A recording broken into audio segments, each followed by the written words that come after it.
The truth is that many of us have never given our own safety a significant thought when it came to running. We run during the day and in well-populated areas, doing enough to feel safe. But as more and more women are murdered while running, the grim truth that the next one could be one of us stares back at us in the mirror. And we have to face the facts. We are not safe while doing something we love.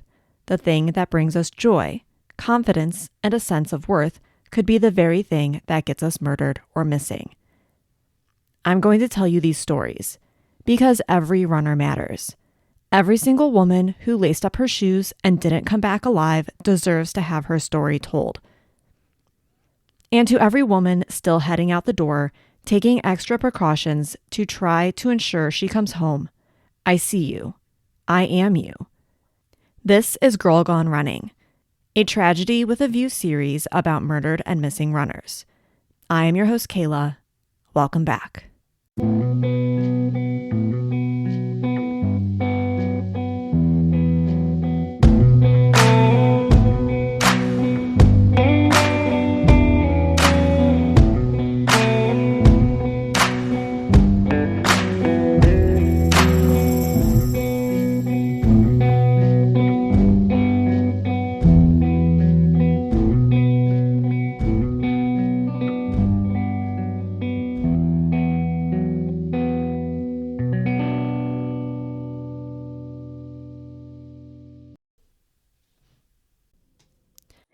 A cold case is an unsolved criminal investigation that remains open pending the discovery of new evidence.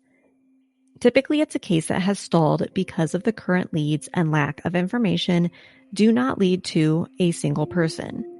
The lack of new leads or information then causes the case to drop down on the priority list for investigators who must look at crimes with potentially more information. And much like many of the cases here on Girl Gone Running, we are taking on another cold case today, but one that might someday have a resolution. As of this recording, it is estimated that there are nearly 340,000 cold cases in the United States. This number represents homicides and non-negligent manslaughter cases that have remained unsolved over the decades.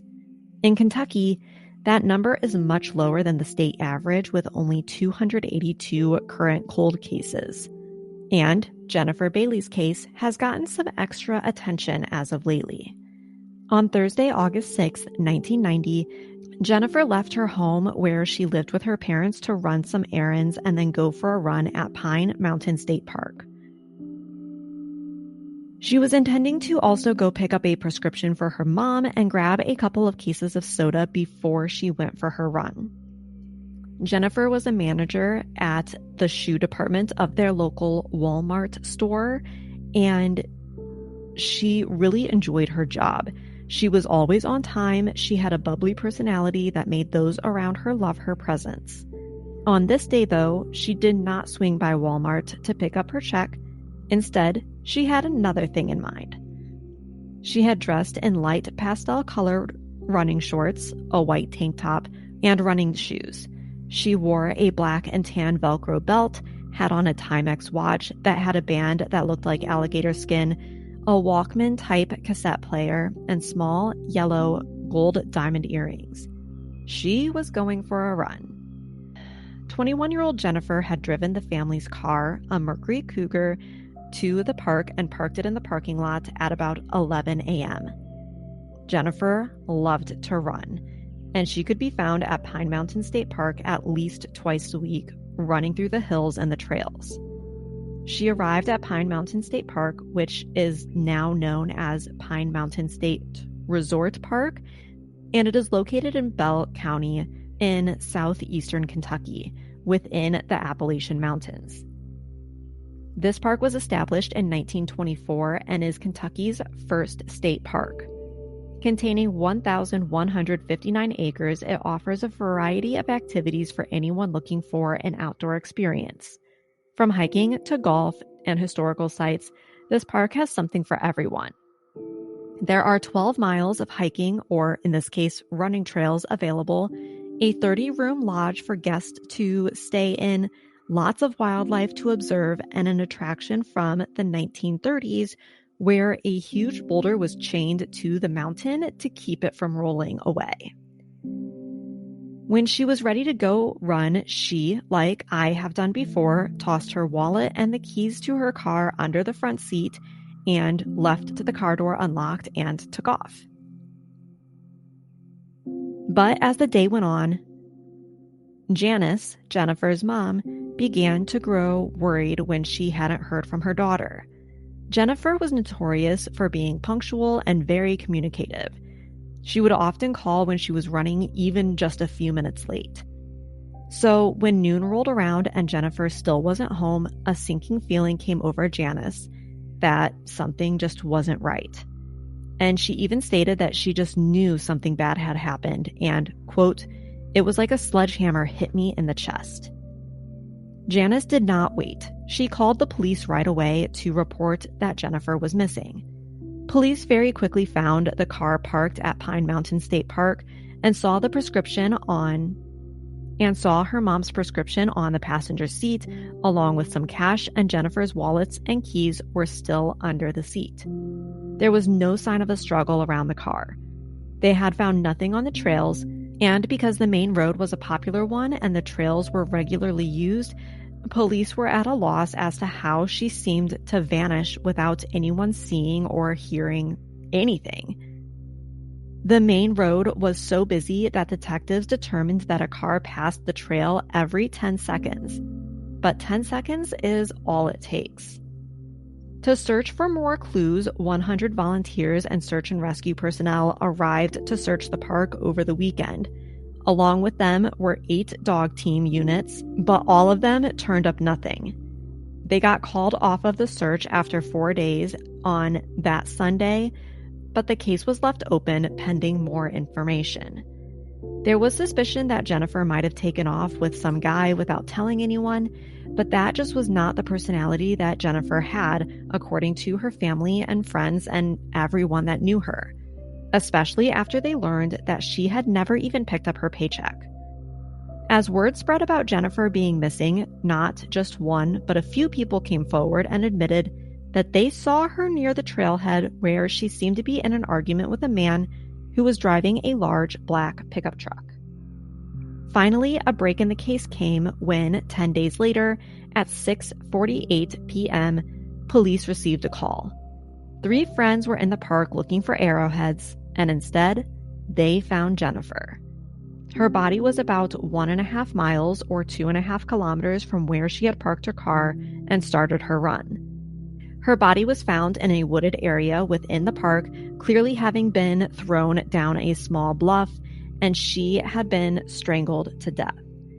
She had been stripped naked except for her running shoes and the necklaces which she wore every day. The area her body was found in was known as Gravel Pit, and it was previously searched by police and dogs during their initial search, which leads investigators to believe that she might have been kidnapped. So taken from the trail, taken from the park, and then dumped back in the park when the search was called off. The coroner stated that based on decomposition, she had likely died the day that she went missing, but it appeared that she had only been out in the elements for about a week. So in my mind, it is completely possible that someone who showed up to help search for her body was someone who also knew what happened to her, and once the area was cleared out, and they knew it was cleared out because they were involved in the search, turned back around and deposited her body where it was found. In the 10 days that followed, investigators interviewed anyone and everyone that they could connect to either Jennifer or the park. They had several persons of interest that were never upgraded to a suspect, and then they also had detained a man and questioned him, but he was later released without charges. This man had been arrested for doing a similar thing to another woman in North Carolina, but his name was never released to the public. In addition to this, police were able to create 2 sketches of 2 men that they were looking for to question about Jennifer's murder. They went by the names of Edward and Sam, and they were suspected to live in Middlesboro, Kentucky. But this lead also went nowhere, and Jennifer's case went cold. Over 3 years later, investigators revisited Jennifer's case and began interviewing people again, looking for anything that might have been missed the first time around. But again, this got the team nowhere. Jennifer's father passed away in 2008 after fighting cancer for years. His last words were, "I'm going to Jesus and Jennifer." Despite extensive investigations, her case remains unsolved. Despite efforts to prosecute the case, it remained unsolved for many years. But recently, a recording surfaced that purportedly reveals a confession from an inmate who had been held in the same facility as an individual who confessed to killing Jennifer. This has brought renewed attention to the case, and there are ongoing efforts to seek justice for Jennifer. In 2020, new information was released about her case, which was, in short, the items of clothing that she had on that were never located, along with the Walkman and her earrings. But there may be hope. We need to circle back to this recording because, as I mentioned, it was a recording of an inmate who had been with this person who admitted to killing Jennifer. But that's not the interesting point. The audio recording was dated December 30th, 1993. That was 3 years after Jennifer was killed. So why are we still waiting for answers after 35 years? What is up with this recording? Did police look into it? Did they dismiss it? Did they even have the information about this recording at the time? The police state commissioner refused to prosecute the case. And while this is likely due to the fact that there is very little evidence to go on, and evidence is everything when it comes to proving a case in court, this audio may be a lead that is or has already been looked into. These questions, though, has left Jennifer's mother, Janice, wondering what happened and when it will finally be her turn to get answers. She searches for answers daily, making calls and asking questions to try to learn the truth of what happened that day 35 years ago. She often feels like nothing is being done to solve her daughter's murder, as the case has passed through the hands of 7 or 8 investigators, and they seem to just all come to dead ends. Janice Bailey is quoted saying something that I think is important for others to hear.